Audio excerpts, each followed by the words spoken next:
Hello students, myself Bhavesh Pal. Welcome to my YouTube channel ultimate group academy. जो दोस्तों अगर जो તમે પહેલી વખત મારા યુટ્યુબ ચેનલ ઉપર આવ્યા હોય તો ચેનલને સબસ્ક્રાઈબ કરવાનું ભૂલતા નહીં અને ઉપર તમને જો બેલ આઇકોન બટન દેખાતું હશે એને પ્રેસ કરવાનું ભૂલતા નથી। આજે આપણે એક બહુ સરસ ચેપ્ટર કરવાના છે, પાઘડી। ક્વેશ્ચન નંબર હવે આવો, પેજ નંબર 105, ક્વેશ્ચન નંબર 7। દાખલા શું છે શું નહીં પહેલાં વાંચીએ આપણે। નીચેની માહિતી પરથી બાબુલાલ અને કાંતિલાલ, વાહ, બાબુલાલ અને કાંતિલાલની ભાગીદારી પેઢીની પાઘડીની કિંમત છેલ્લા 5 વર્ષના ભારિત સરેરાશની 3 વર્ષની ખરીદીને આધારે નક્કી કરો। હવે જો આમાં આગળ તમે ધ્યાન આપો તો કઈ તમને પદ્ધતિ આપી છે? ભારિત સરેરાશ।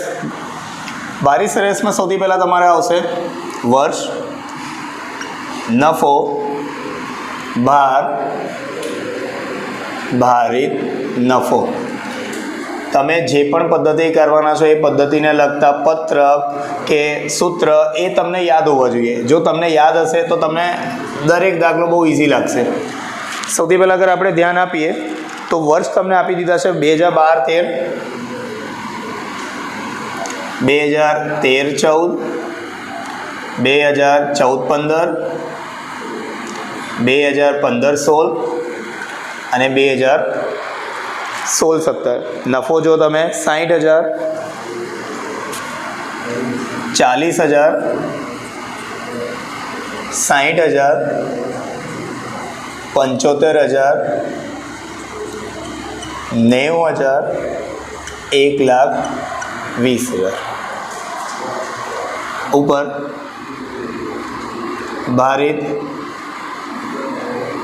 નફો દર્શાવતો પત્રક।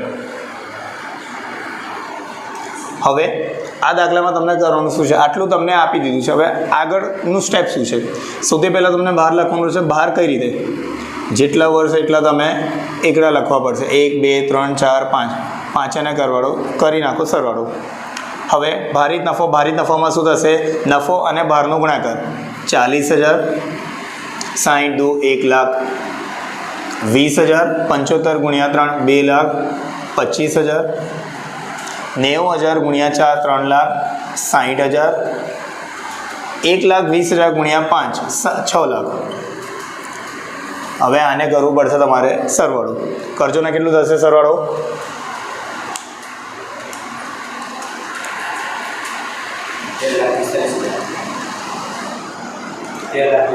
40,000, 1,20,000, 2,25,000, 3,60,000 પ્લસ 6 લાખ, 13,45,000। આ કોષ્ટક બનાવવાનું કોઈ અઘરું નથી। ફરીથી વર્ષ, નફો આ બે આપી દીધું હશે, ભાર અને ભારિત નફો તમને લખવું પડશે। સૌથી પહેલો સ્ટેપ 1, ભારિત સરેરાશ નફો, એનું સૂત્ર છે કુલ ભારિત નફો છેદમાં કુલ ભાર। કુલ ભારિત નફો તમને કેટલું મળી ગયું છે? 13,45,000 છેદમાં કુલ ભાર કેટલું છે તમારે? 15। 13,45,000માં જો અગર તમે 15નો ભાગ આપો તો તમને મળશે 89,667। આપણે રાઉન્ડ ફિગર કરી નાખીશું। આ આવી ગયું છે તમારે ભારિત સરેરાશ નફો। સ્ટેપ 2, સ્ટેપ 1 થયા પછી સ્ટેપ 2 આવશે, જે આવશે આપણું પાઘડી બરાબર ભારિત સરેરાશ નફો ગુણ્યા ખરીદીના વર્ષોની સંખ્યા। ખરીદીના વર્ષોની સંખ્યા તમને ક્યાં આપી હશે? સ્ટાર્ટિંગમાં જ। જો તમે દાખલાને વાંચો તો ભાગીદારી પેઢીની પાઘડીની કિંમત છેલ્લા 5 વર્ષના ભારિત સરેરાશની 3 વર્ષની ખરીદી। કેટલા વર્ષ આપ્યા છે? 3 વર્ષ। તો અહીંયા 89,667 ગુણ્યા 3। હવે આમાં તમને કરવું પડશે 3નો ગુણાકાર। તો 2,69,001 આ આવી ગયું પાઘડી. દોસ્તો આ ઘણી વખત દાખલો એક્ઝામમાં આવી ગયો છે, એના માટે સૌથી અગત્યનો દાખલો છે. કોઈને કેપ્ચર કરવાનો તો કરી શકે છે. હવે દોસ્તો આપણે કરીશું ક્વેશ્ચન નંબર 8. આજે બધા દાખલા જે છે તમારે સેક્શન ડી માટે, સેક્શન ડી મીન્સ 4 નંબર માટે બહુ અગત્યના દાખલા છે. એક એનાથી પહેલાં આપણે કરી દીધું છે ભારી સરેરાશ નફાની ગણતરી. હવે આવશે અધિક નફાની ગણતરી. Question number 8. પુષ્પા, પ્રતિભા અને ભાવના એક પેઢીના ભાગીદારો છે. તેઓ પોતાનો નફા નુકસાન 3:2:1 પ્રમાણમાં વહેંચતા હતા. તે બદલીને 1:1:1 કરવાનું નક્કી કર્યું છે. તેથી પાઘડીનું મૂલ્યાંકન કરવાનું નક્કી કર્યું. ભાગીદારી પેઢીના નફા અંગે તથા અન્ય માહિતીના ભાગીદારી પેઢીની પાઘડીની કિંમત. દોસ્તો અહીંયા ધ્યાન આપજો, પાઘડીની કિંમત અધિક નફાની કઈ પદ્ધતિ આપી છે તમને? અધિક નફાની 3 વર્ષની ખરીદીને આધારે નક્કી કરો. અહીંયા જે તમને 3 વર્ષ આપ્યા છે એ તમારા ખરીદીના વર્ષો છે. પેજ પલટો. સૌથી પહેલું સ્ટેપ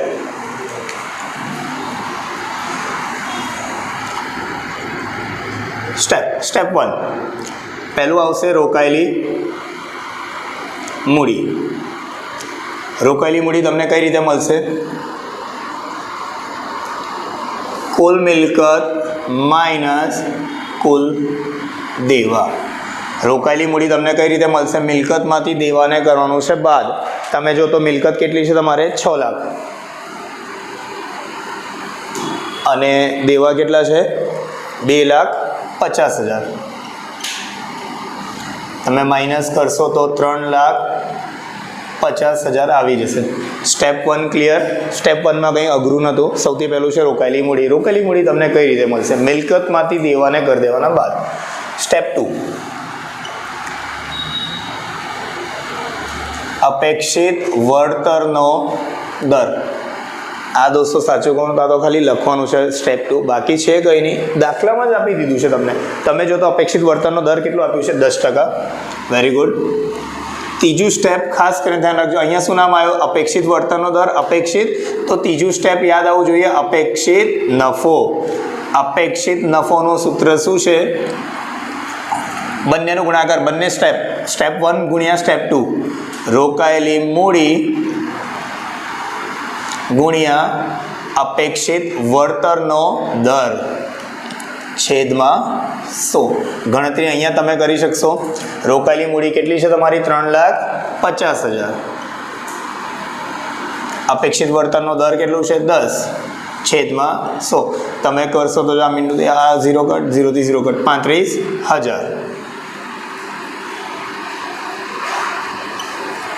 સ્ટેપ 3 ક્લિયર. હવે આવશે સ્ટેપ 4, જે આવશે આપણું સરેરાશ નફો.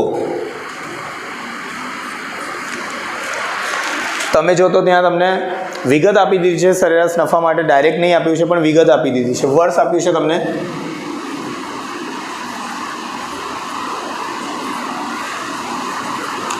2014-15, 2015-16, 2016-17. તમે નફો જો તો 80,000, 70,000 અને 90,000. આ છે નફો. સરવાળો કરો, 2,40,000. સરેરાશ નફો. સરેરાશ નફો તમને જોઈએ કુલ નફો છેદમાં વર્ષોની સંખ્યા. કુલ નફો કેટલું છે? 2,40,000 છેદમાં વર્ષોની સંખ્યા કેટલી છે? 3. તમે ભાગ આપશો કેટલું આવી જશે? 80,000. સ્ટેપ 5. સ્ટેપ 5 છે અધિક નફો. જો ઉપરના બે જે સ્ટેપ છે ને, બસ આ બેને કરવાનું છે minus. Step 4 minus step 3. Step 4 શું છે આપણું? સરેરાશ નફો માઇનસ અપેક્ષિત નફો. સરેરાશ નફો કેટલું છે તમારે? 80,000 માઇનસ અપેક્ષિત નફો કેટલું છે 35,000. તમે બાદ કરશો તમારી રકમ આવી જશે 45,000. લાસ્ટ અને આખર પોઈન્ટ પાઘડી. અધિક નફો ગુણ્યા ખરીદીના વર્ષો.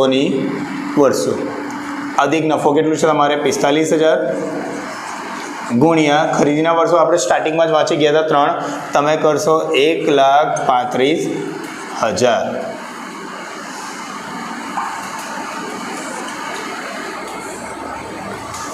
થઈ ગયું દોસ્તો. આ દાખલો ખૂબ જ અગત્યનો છે બોર્ડની એક્ઝામ માટે. 4 નંબર સેક્શન ડીમાં આવે છે.